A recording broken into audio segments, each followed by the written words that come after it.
Okay, there we go. Go ahead. Ready? Yeah. Alright, so to load this, just slides on. Move this out of the way. Bring our tape back across, just like a standard tape gun. We have this fence, it's movable, depending on the size of the box. So if we want to have it centered, we know approximately where that is. Okay. We'll down our box. Go up.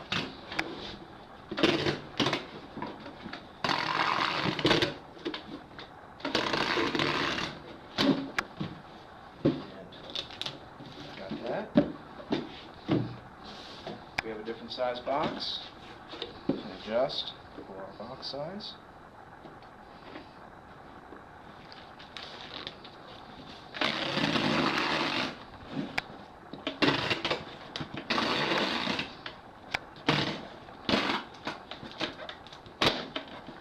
Pretty simple.